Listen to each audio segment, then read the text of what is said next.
got my head out the sunroof. I'm blasting our favorite tunes. I only got one thing on my mind. You got me stuck on the thought of you. You're making me feel brand new. You're more than a sunshine in my eyes. I'm feeling like this might be my time to shine with you, with you, with you. I got my head out the sunroof. I'm blasting our favorite tunes. Hi, welcome to In the Middle and Out of the Box, episode 25. Today, we have a great episode for you. We finally have our interview with Gleason Leroy and from Delray, and we're going to talk all about art. So we're going to do that first. And then we have our new segment called Commission's Corner. So I'm going to go through a lot of the things in each one of the towns that was discussed or approved or debated in the meetings this week. And again, not political, just informational, just to keep everybody up on what's going on.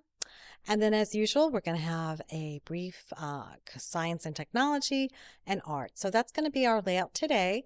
But what I would really like is everybody to send me comments about what types of topics you guys would like to see.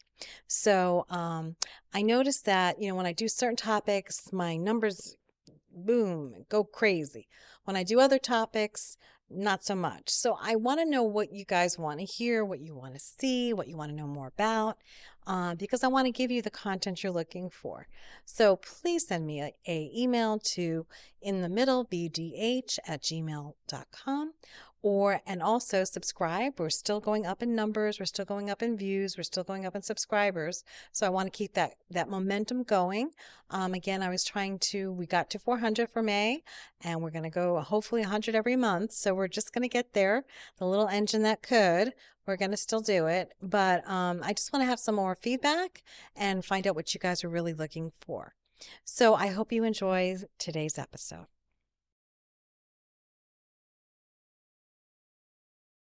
Hi, welcome to In the Middle and Out of the Box, episode 25. So today we finally have Gleason Leroy here as our guest. Welcome. Thank you. I'm so glad we made it here. So, all right. So can you just tell me, first of all, a little bit about yourself and how you got involved in Delray? I know that's your hometown, and I know you started the Galleria Collective and Galera Collective in 2017. Right. But kind of tell me a little bit, kind of the backstory of all that. Sure. So I grew up in Delray, and I actually went to school for graphic design. I also grew up with a lot of the artists I now work with and frequenting Art Basel, since 2008 or 9. I always enjoyed that aspect of it. And then in 2016, we did the mural that we actually just went over, the little space pug mural that was in Delray. This was a friend gave me a phone call, and then I called Ryan and Boylston, and he was the tenant at the building. They got us the wall, and then he had an atomic painting in his office. And I was like, oh, nice, you have an atomic painting. And he's like, do you know him? Can we do a show? So we did a show, and that kind of sort of spiraled on to creating the collective. And then for luck, we were doing my logo in Miami and Wynwood, and we met an owner, and we took over his trackside wall. And as the years went on, that kind of grew into its own thing, which is now Wynwood Mural Fest. And I started to then meet more developers. Again, growing up in Delray, Boca, a lot of people are developers. Sure. All the kids, more the people my age and their parents, and now, younger people that we meet, all in that same development realm. So one thing kind of led to the other. And then municipalities like at home in Delray with the DDA. I've done some stuff in Lauderdale with the city there as well, and Lake Worth. And there's a couple things that I'm planning on for all of Palm Beach, hopefully within the year. Well, I saw that, is it in July you're going to be doing a mural fest or? Yes. In July, we're doing a small makeshift mural fest in Delray, where we're going to be building these faux walls with a different theme based on Delray. And they're going to be placed around Old School Square. And in the following year, I'm hoping to grow it into an actual festival of murals that are actually painted. Yeah, I think that's a great idea. I mean, because like you mentioned, Lake Worth has the Chalk Festival. Right. I mean, I think it would be nice for us to have an actual festival of art of some kind. Correct. And that kind of is a great take on, a different type of art festival. Right. So that's great. I saw that, I think it was when they were talking about the strategic meeting with the DDA. So Mhm. I think that's where it came up, where they were Right. talking about that. They just mentioned it, yeah, Yeah. last week or something like that. So, like as far as like, are you involved with the art board, or is it just you kind of present to the art board? So I'm not directly involved with Right. any board because then it becomes a conflict of Hmm. interest. But everything in Delray, for example, has to go through the art board, and they're like the last line to approve or disapprove or recommend some changes in the mural. But no, I'm not directly involved with it. Well, what exactly is the process? Maybe kind of walk it through for us. Sure. All right. So if anybody wants a mural in Delray, what you do is you go to the city hall, get your application, and it asks for elevations, the mural idea, sizing, artists, and so forth. You submit that in with the digital and other requests that are written on there. Once that's correct, then it gets submitted to, let's say if it's downtown, then it goes to the DDA, then To the art. the art board. If it's in a different section and it has a board, it goes to that particular board. But if it Okay. doesn't, for example, last year when we did the two in Pineapple Grove was still its own board. So we went Right. DDA, Pineapple Grove, then Public Art Board. Okay. So it just depends if that neighborhood or Where it area has is. as a particular board. Okay. Now, I mean, let me ask you a question. Is there anything that could make the process like smoother? And I'm not trying to get you in trouble here. I'm just trying to help you. I mean, like if there's a way, like, because I'm looking at like other towns. I mean, you're so involved, like in Linwood and things like that. Is the Delray system kind of like different than the rest of the towns? Or I mean, like, what would make it just, smoother? Like, Well, nothing is like Wynwood. Wynwood is kind right. of its own thing, but most municipalities have a system that are very. Delrace is actually not that hard. Okay. It's just a process because it is going through City Hall and it has to get approvals. But aside from that, I don't see if cities want to have this kind of system, then yes, I don't think there's any way of speeding it up much. Right. The only thing I would say is that maybe, okay, so since Wynwood is different down there, what you really have to do is fill out one form to let them know that you're painting a legal wall Mm-hmm. versus getting approval on design and so forth. But then it becomes, well, what if someone does something that insults someone? So it's a catch-22. So the Yeah. process has to be as is. Okay. So cities can then protect themselves from Yeah. any backlash. Making sure there's no offensive whatever. And even with that, you get backlash because art is subjective. Not everybody's Right. going to like everything you put out. Absolutely, absolutely. Okay, so now do you know, is Delray looking to do like an art director or something of public art? I mean, are they looking to make that a position, or is it just gonna just be the art board? Or I mean, do you think that position would be a good position to have in the city? I don't know, and I don't think it's a good position Okay. because then you get another super opinionated curator type who then are going to select what they see fit. Their opinion and So it's better to keep it where the board's kind of, because then you've got five 5 people. Yeah. to 10 people in Mhm. each board, and then we can more of a discussion. Good. Okay. That's a good idea. So I'm going to just go through some of these pictures and we're going to talk a little bit now. The first one is the Pineapple Dream, right? So go ahead. You take it from there. Okay, so this was a mural that is very dear to everybody in Delray. As we know, Anita had painted the original Pineapples mural. And unfortunately, it got wrecked a little bit, or quite a bit, with the new windows and weathering and so forth. So the new owners, instead of painting the old mural, brought us on, and then I brought Marcus, who's also a Delray local, grew up with me and played soccer on my brother's team when we were That's kids. great. And he's one of the top South Florida artists recognized, in multiple states as well as different countries around the world. So I thought the two really matched with his style, color palette, and then doing the pineapples as he see fits there with, Like an homage. Yeah. yeah, as his geometric style. One, a homage to Anita's original mural, and two, it is the Pineapple Grove. Like he went back and looked at different old photos, and that literally there was pineapples growing in the farms back in the day. Hmm. So, and then again, it really speaks to him, his artistry, as well as the area. I think the collaboration between his style and what the subject matter is really spoke to the area. Yeah, I mean, I love the old, was it called Dancing Pineapples, I think. I love the old one. I love the new one. I mean, I think any art is appreciated. I know some people are very picky about their art, which I'm sure you've heard. Right. I know a lot of the Facebook posts too, they were talking about, the color or, they're saying that it's the same style kind of over and over again. But What do you think about that as far as It's feedback? subjective. I mean, everybody's entitled and should have their own opinion. So I welcome good or bad Hmm. comments always, because if you look at a piece of art and you ignore it, then to me, it's when it failed. Whether you like it or dislike it, then I think it's winning. Absolutely. And it's opens conversation. Right. So now this one is a third and third, I think, right? It's in between third and third, Okay. and now where Fit Food Express is. Okay, so give me a little bit of background on this now. Okay, so this is a mural done by one of the top Miami artists, Miami Quake. He owns a company called Cushy Gigs, who is one of the staple curating companies nationwide. He done a lot of work for the Dolphins, the Miami Heat. Wow. The murals actually on the first floor at the arena.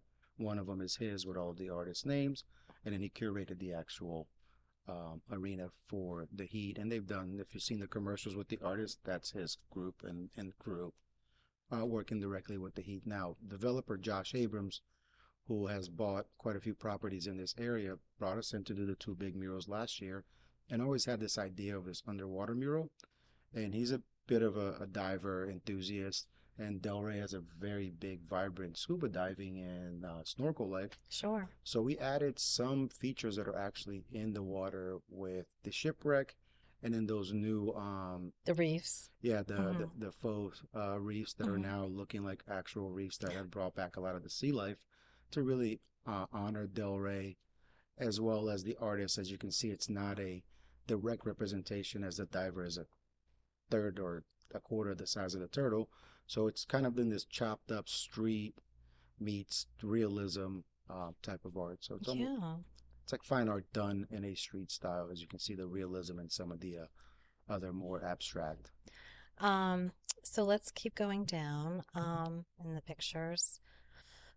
This is kind of like what the before and after, during and after, kind of, right? Yeah, so the one on the left is the sketch. You know, he comes in, lays out the sketch where everything's going to be, and then he starts to punch in colors, and next thing you know, you've got this photogenic, Yeah, beautiful it's piece of art. beautiful. The colors are so vibrant. And approximately how long does it take from like start to finish, just in general, like a So range? it's different for every artist. Right. He took roughly 10, 12 days. Wow. But I have, worked with certain artists like my friend Muck from LA. She is a speed demon artist and super going. So it just depends on the artist. But an average job like this with this kind of detail, 10 to 15 days, something like 15 that. days, yeah. Yeah. And then depending on schedule, like if an artist has to leave and then come Come back and back. finish, Mhm. that's a thing. As you can notice, the pineapples is still being finished because he had to go to Detroit. Oh, So he's there okay. now, actually Yeah, I finishing think it. that right side, right, that they were The gonna. right side, and then the dumpster will be Mhm. painted over the pug Mhm. and the cat. Okay, so now what is this building here? Okay, so this is the same owner as across the street from the underwater mural. That was from last year. This is Mm-hmm. another artist who's very famous from South Florida and also grew up here in Delray, Boca with me. Went to high school at Spanish River. This is Hawks. Hawks is a abstract mechanism painter where he did this whole mural utilizing sprinkler systems. So it's an abstract representation of water, fun life. I mean, you can see certain waves, certain aspects, and the fact that it is done with the Rainbird sprinkler system, which I Wow. can send you videos for so you can have them as well. Yeah, that would be great. I love the color again, just beautiful. So, and then this one is on the other side of it, or No, just no, a different this building? one is on Atlantic Ave, but it's Okay. that same artist. Okay. So that's Hawks as well. This is his recognized what I call portal murals, and it's done by spraying this flare technique in a circular motion. So he comes in, does his circles first, and then fills in one spray at a time in a Mhm. circular motion until we're done with this beautiful Yeah, it's vortex beautiful. Looks type like piece. stunning. Yeah. Very nice. Now, this I remember seeing too. This has been here a while, you Yeah. know. So that is David Paulke, an artist out of New York. He's usually a black and white type artist. He's only done red and white twice, once for Mont Blanc and once for us here in Delray. This was in partnership with Dan Levinson and BH3 at the time. Dan actually introduced me to this artist who I'm now friends with. He actually did a Mona Lisa for me in Wynwood a couple years ago. Wow. And this was to represent art, and as well it include a little frog on the bottom left there Yes. into Frog Alley. But I think the building's being sold now, so I'm not sure what the future of this Do you know what's going there, or? I'm not sure. Okay. Oh, it's a shame. I hope think I they- drove by and saw the sign. I actually haven't spoken to the original owners. Yeah, I hope they don't paint over it. I mean, that's kind of a. So, this is the Delray Beach Art Trail, right, with their signs. Now, Right. what is this now? Did you work in the Andre Design District? I did not. Okay. Are you part of it at all? Nope. Okay. So I guess this is just part of the art design trail that they're trying to make, the art walk. And what about Bednar's? Anything there? I didn't do this one, but this again is Josh Abrams down the street who owns the other Oh, building. the other So, building. yeah, and I actually grew up with the Bednars, Jesse and Jen. Did you really? Yeah. Oh, Um, that must have been fun. Did you go to their farm and Mhm. stuff? Yeah. I had met Jesse when he was 12 and he was already driving. Wow. But this is a mural that's actually getting touched up a little bit now because of the windows peeled. But this is a really, really cool one of the oldest murals, I think. The pineapple was a bit older, but it's just a representation of herbs and stuff that I really, really enjoyed.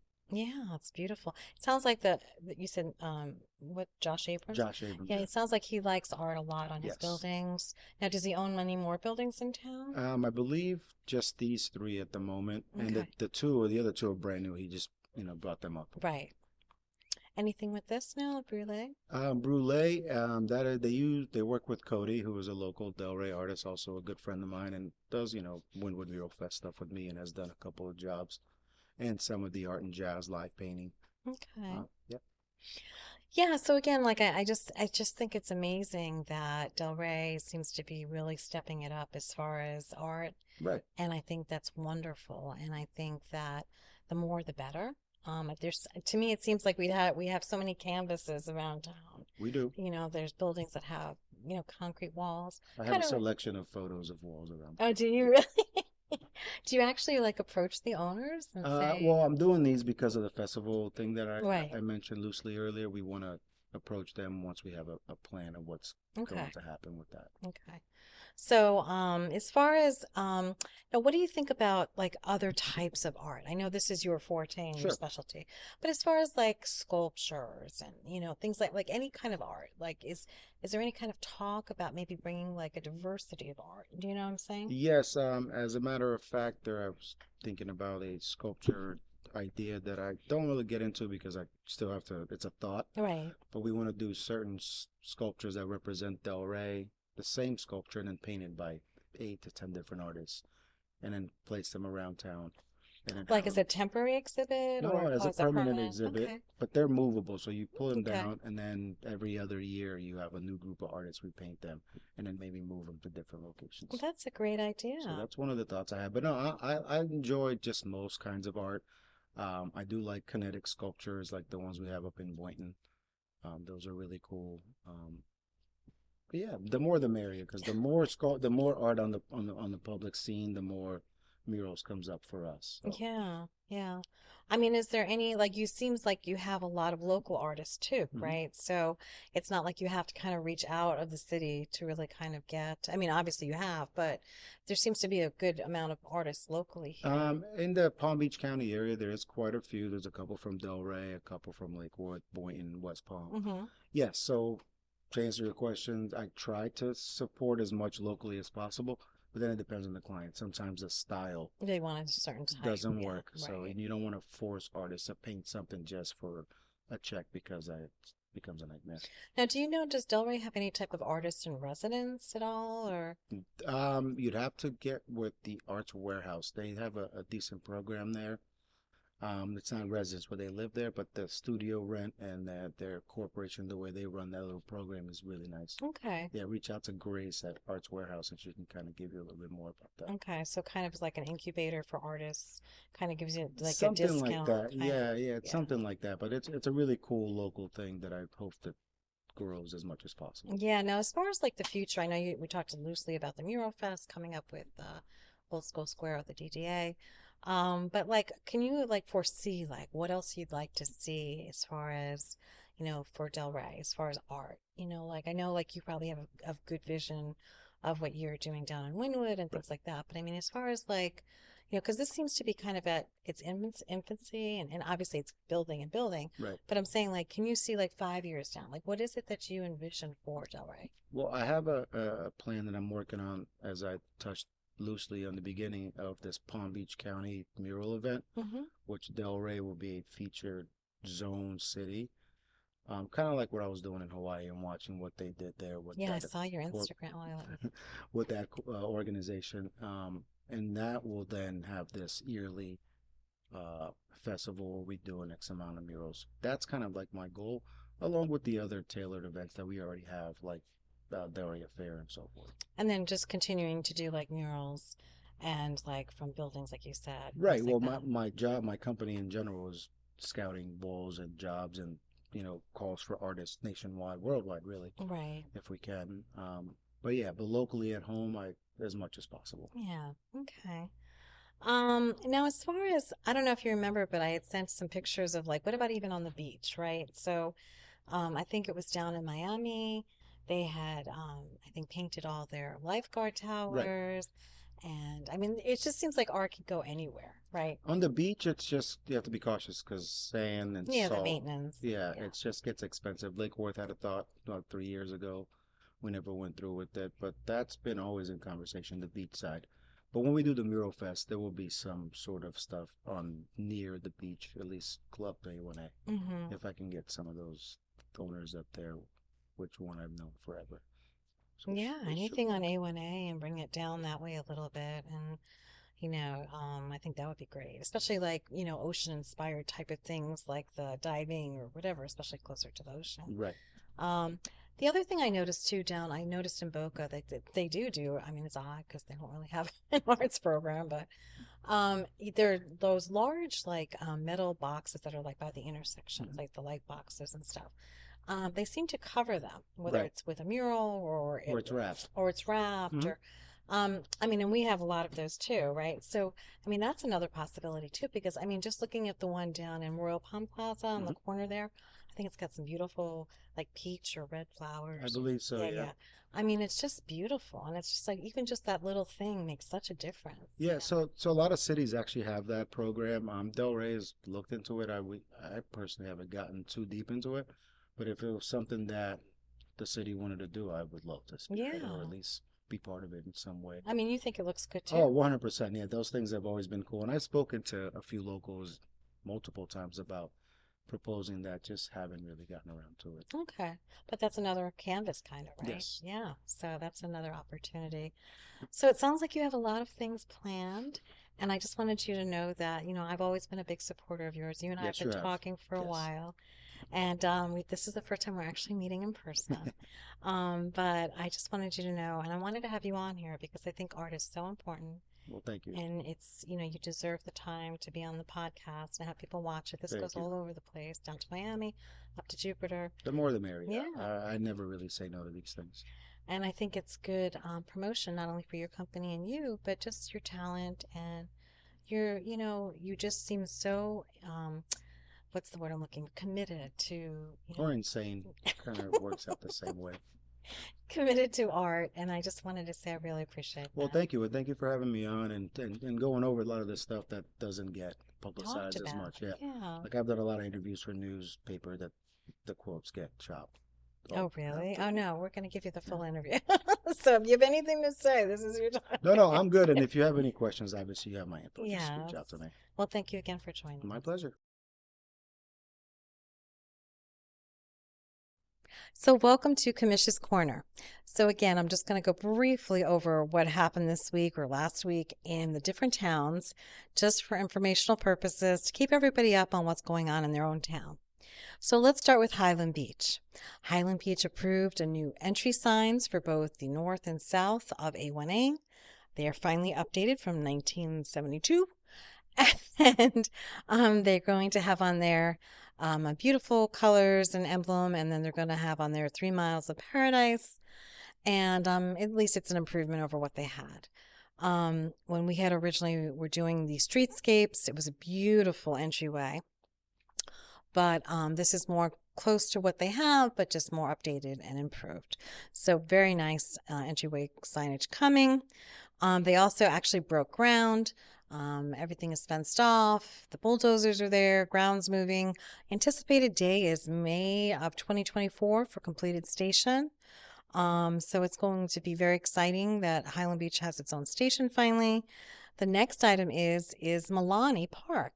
So Lucia Milani is a longtime resident, and she had several properties in Highland Beach.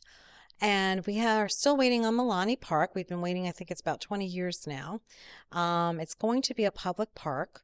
The final template of what it's going to look like continues to change over time.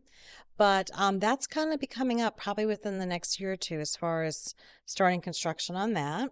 In addition to that, she has another parcel very close to it that she's actually going to be starting construction on soon. So she's going to be selling some units in there.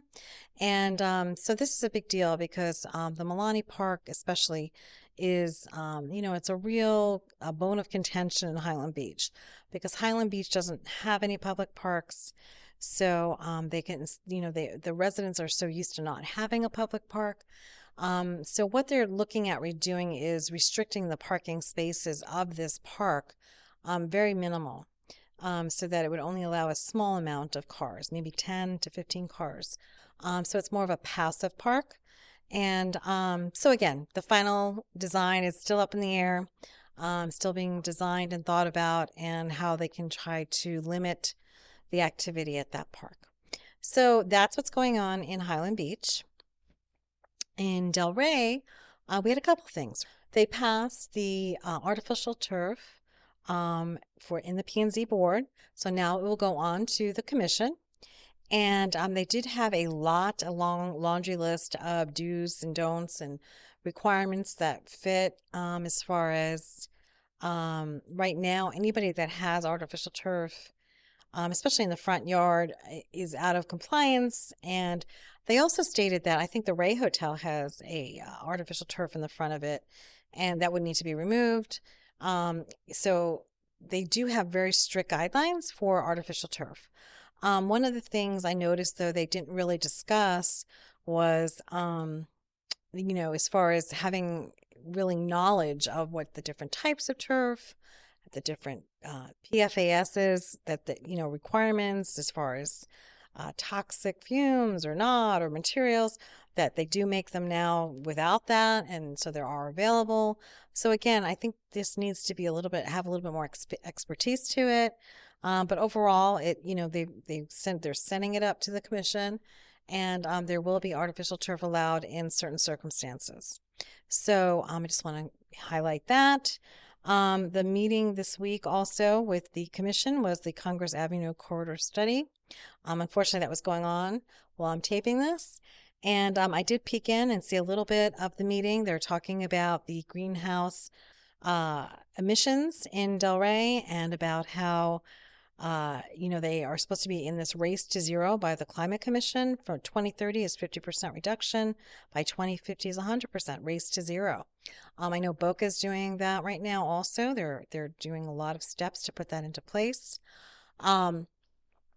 Delray needs to get on the bandwagon here and try to start doing some. One of the things that the expert that was up there talking about this said is having intra-city transportation, getting the cars off the road or reducing the cars significantly in the city. So again, we keep going over the same thing. I know everybody loves their cars. Of course, you're always going to have cars on the road.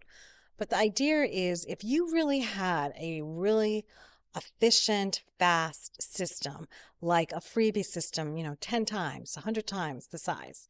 And you called up, they were there in 5 minutes, you got in your freebie and you went off to downtown, you went off to the beach, you went here. And then when you were ready to leave, the same thing. They're picking up. It was really a integrated system into the city and into the downtown area and everywhere else in the city map, you want to call it, guidelines, boundaries. So then people would use that. Now, would everybody use that? No, and that's okay. The point is that this expert that was speaking about the greenhouse emissions, I think he stated that 70% of the gases are coming from transportation. So he himself said, we need to reduce and get the cars off the road. So again, we need some type of intra-city transportation system. So that's what he talked about. They also talked about a little bit about the sargassum, and they talked about how it's natural and there's no problem and we're just going to leave it the way it is. So I hear what they're saying, but it is natural and usually it is beneficial. But again, we don't know what's going to happen. So we might not get any. Again, depends on the wind, the currents, and so forth. Or we might get a lot, like the Caribbean and so forth was getting 5 feet of deep. So we don't know. But the point was is that other cities were prepared for whatever does happen. So, once it starts coming up on your shore in massive amounts, it's not the time to start preparing. So that was the whole point of trying to get the city to do something. But they're planning on not doing anything. So again, I know that I gave the name of the person down in Fort Lauderdale, the head of Parks and Recreation that's doing that system down in Fort Lauderdale. And I also gave them the information on people that were doing stuff in Palm Beach and having everything done and ready to go in case something did happen, they were prepared. But I guess the conversation is it's natural, everything's great, and nothing's going to happen. So, okay, might not, and that's fine. That's great. So, again, that's the situation. Okay, so the other thing I wanted to mention is Boca. So I watched their strategic meeting. And first of all, I wanted to say they had a company in there called Trainovation. And they specifically do municipalities. They do exactly this type of meeting. They set strategic goals.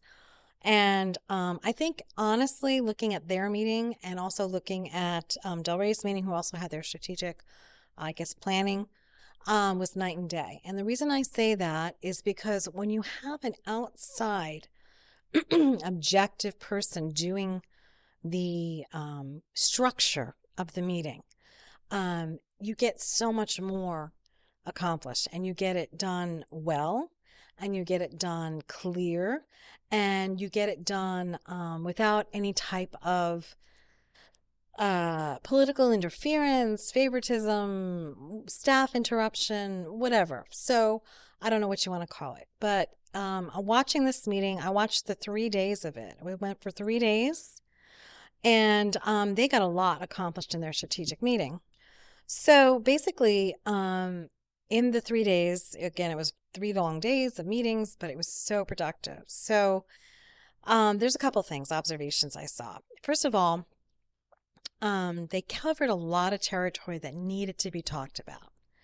They seem to be up on what's really the pulse of the communities around the world right now. So they're talking about, 15-minute cities. They're talking about connectivity and hubs for transportation. They're talking about mobile modality in the city and intracity as far as, again, freebies and all types of things. They're talking about districts. They're talking about actually affordable housing and what they're going to be doing about that. They're talking about having a director of art in public places. And they talked about how much art and what the policies on art are going to be. They started that conversation. They talked about how they want to make sure that Boca is really the place to go for business. And in order to do that, they can't have these antiquated systems of, process, right? So one of the examples they gave was, okay, you have somebody coming, a business that wants to come into the city. And let's say they're going to an established business that's been there forever. They're just buying the new business and going to put themselves in that same building and so forth. So they have to go through the same amount of inspections as far as the CO, the fire department, the engineering inspection. The building is already there. The building is already a viable business. The building is already working as a business versus a new building, right, that just started, that's just going to be opening and have a business in it. So again, two apples and oranges there, but it's the same process and system.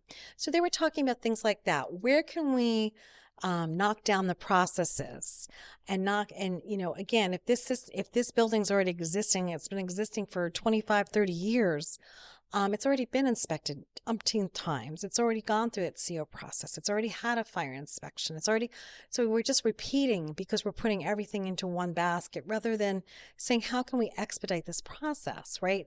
So that's just one example they get. So the processes themselves have to be more efficient and expedited. They talked about resiliency and hardening, right?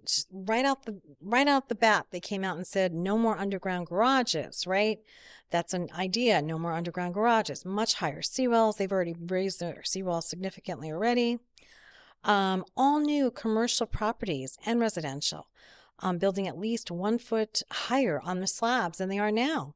Raise them up, change the codes, right? We've been talking about this, but they actually seem to be putting it in their strategic plan. So that's the difference I see between Boca and Delray. Like I said, they just had that person come in Delray on climate change and climate issues and their race to zero that for the commission, the International Commission, and there's requirements from 2030, and that's only 7 years away. And that's going to take more than just kind of, yeah, let's talk about it. I mean, you've got to start putting steps in place, right? So anyway, so getting back to Boca, they're talking about building at least 1 foot up on higher on the slab. They're talking about this was really interesting. So even for art, they were saying we're going to start putting like almost like a menu, right? So for the developers and the builders and the investors, they're going to say, look, you want to build a building. We're going to let you do X, Y, and Z if you do all these things. And all those things are, let's say a gold LEED certification for a green building, raised up, has actually, they were talking about actually putting another item on this menu for the developers to get more points towards whatever it is that they're going to give them as an incentive, putting a public art as part of their building, their courtyard, whatever they're going to do. They also talked about, because they're going to have multimodality lanes and bike lanes and so forth, and again, intra-city transportation, actually making hubs at their developments, right? So again, they're going to incorporate this all into the development, right? Rather than just having a sidewalk, they're actually going to actually make lanes and so forth if they have the property and so forth. So all these things would be on this menu checklist for these developers and investors and so forth. And then if they checked off a certain amount or certain ones or whatever, then they would be getting incentives, right? And some of the incentives they mentioned, obviously higher density, higher floor, more of a concierge, application process from start to finish as far as expedited. They talked about credits. They talked about just so many different things to incentivize the builders and developers to start making the city, like they said, they're going to tell them what they want. And then it's going to be up to them to do it. And there's going to be incentive for them to do it. So I thought that was great. They also talked about a new city center, they're calling it, or like town hall or city hall. They're calling it a new city center, right? Rather than just a town hall or city hall. And they're also talking about a new police station.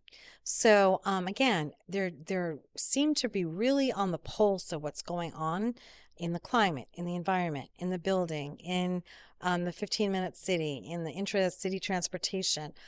So again, these might not happen overnight, but at least they're putting plans in place now in their strategic plan.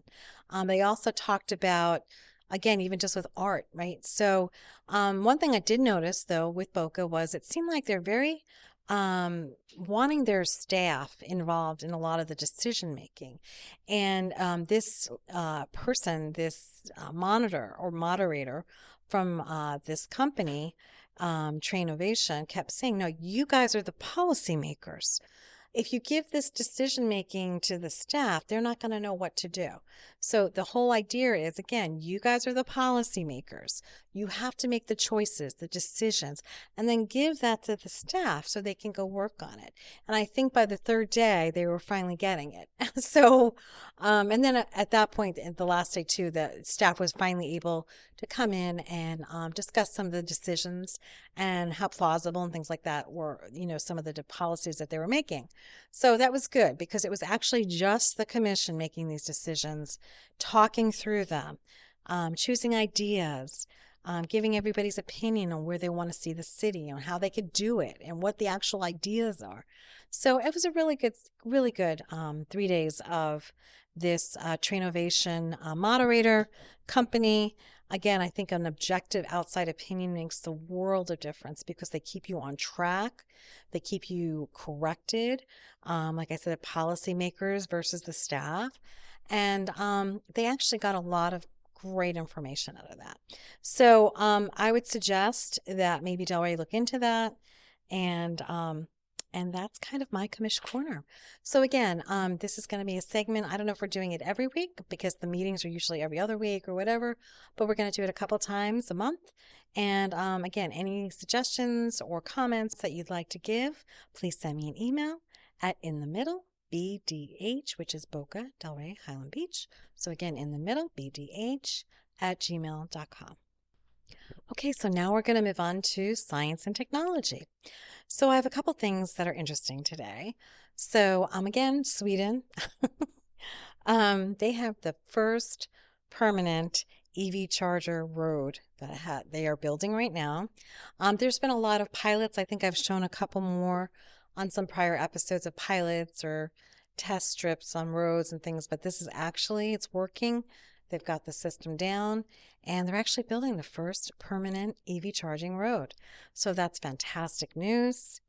The next thing also has to do with EV charging, and that has to do with they're really trying to switch to a wireless charger. So instead of having to plug the car in. So I think I showed it on one of my earlier episodes. I think Tesla had came out with it. Originally, it was just like a pad that you kind of drive over and you park, and as you're parked there, it's just charging. So there's companies now that have come out with these wireless chargers. So you don't have to plug anything in. You just park in a parking space that has this integrated into the ground or right on top of the ground, and you just drive into it and there's no plugging in and you're charging. So that's fantastic also. There's also a hover car that's come out that they're looking at doing, again, because of traffic and situations in cities. So again, this is a futuristic car for all our car enthusiasts. I know that a lot of you are out there, so take a look at this. It's really interesting.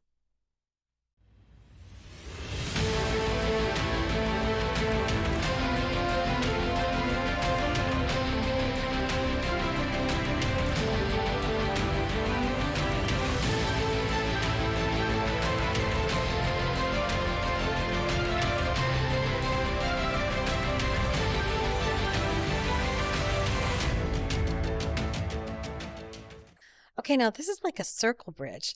And again, it's in Copenhagen. So really interesting. So when they have kind of like our intercoastal, right? So when they have two pieces of land that constantly or people are crossing, they actually came up with this circle bridge. And the circle bridge actually turns and kind of closes. And then if a boat needs to come through, it circles around and opens. And it's just like another neat idea rather than having to do a drawbridge. And so again, it seems like the innovation seems to be over there right now. So I just wanted to show you guys, especially since we have the intercoastal.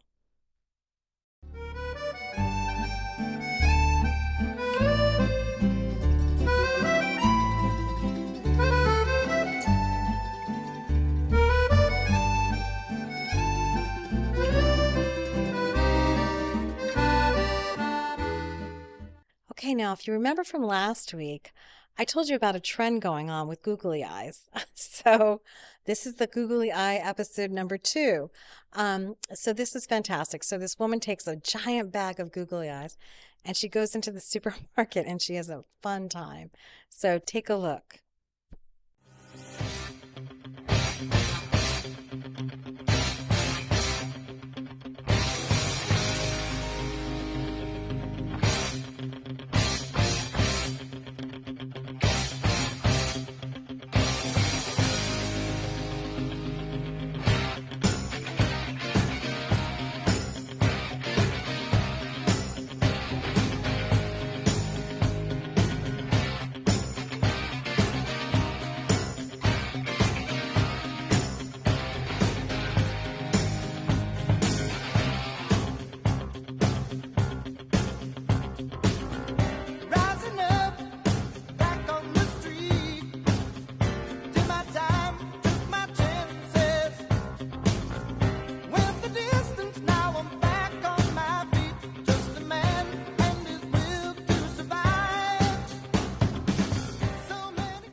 And then the last thing I wanted to show has to do, I guess, with science, right?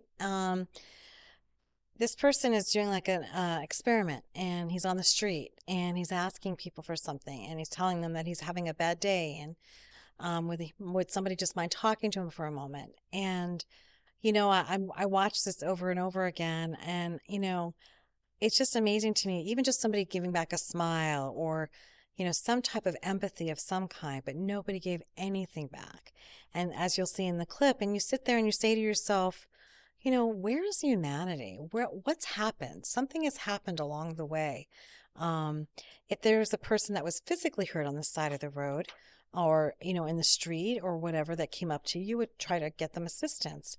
But maybe, mental health doesn't seem to be taken seriously. So this was a very good example of that. So take a look. I'm having a bad mental health day. Do you have a minute to talk about it? No, I don't. I'm having a bad day with my mental health. Do you have a minute to chat? I'm having a bad mental health day. I'm wondering if you could talk for a minute. Do you speak French? No, I don't. Sorry, have a good day. I've been having a really bad mental health day, and I'm wondering if you have like 20 seconds to chat. No? I'm having a bad mental health day. Do you mind talking to me? No, I don't mind. Okay, so for art today, there's a couple things I want to talk about. On Mother's Day, I mentioned to a couple people on posts that they had free admission at Boca Museum of Art, and they had a wonderful exhibit there. And I want to get this person's name right, Whitfield Lovell, and the name of it was called Passages. And it was one of the most, I'd say, fascinating exhibits I've seen there. And not only was it visually just so outstanding, but the smell. They had large pieces of wood. They had mulch. They had these little secret rooms behind all these black curtains that you went and looked into, nooks and crannies. And it was just a really interesting historical perspective on different passages, specifically for the African American population. And it was just a very good exhibit. So I wanted to mention that. And the other thing I wanted to mention this week, instead of pictures, I wanted to talk about a place that my husband and I love, and it's up. It's actually was advertised as a secret garden. So the secret garden is actually the Society of the Four Arts. It's up in Palm Beach Island, and we love to just drive up there on 95, go to it, and then just take A1A all the way home. And the Secret Garden, or Society of the Four Arts Garden, is this beautiful garden that's in sections, and it has a Victorian garden, it has an Oriental garden, it has a sculpture garden, it has an open grass area, it has like a beautiful orangery type building, outdoor gazebo-y type of thing, beautiful, just a gorgeous place to go. We love going there. Beautiful pergolas with bougainvillea blooming, and in all different areas of it, to benches everywhere. And it's just kind of like, it kind of reminds me of, I know on a much smaller scale, but it kind of reminds me of Central Park, right? So you have, New York City, the hustle and bustle, the cars, everything all around you. But then there's like an oasis in the middle of the city. And it's kind of the same thing. So Palm Beach Island obviously is not New York City, but it's just amazing to see that they have this. I think it was built in 1920 something. Beautiful. And it's been added on to and so forth. They have beautiful waterways there. So if you ever get a chance, it's just stunning. And it's called the Society of the Four Arts in the island of Palm Beach. And it's definitely worth going to, and then driving a nice drive home. But so I'm going to show you some sculptures from that. And then after that, I'm going to lead right into my two pictures. And I guess that's it for today. We had a very busy schedule today. So I hope you enjoyed the show today. And have a wonderful week, and we'll see you next time.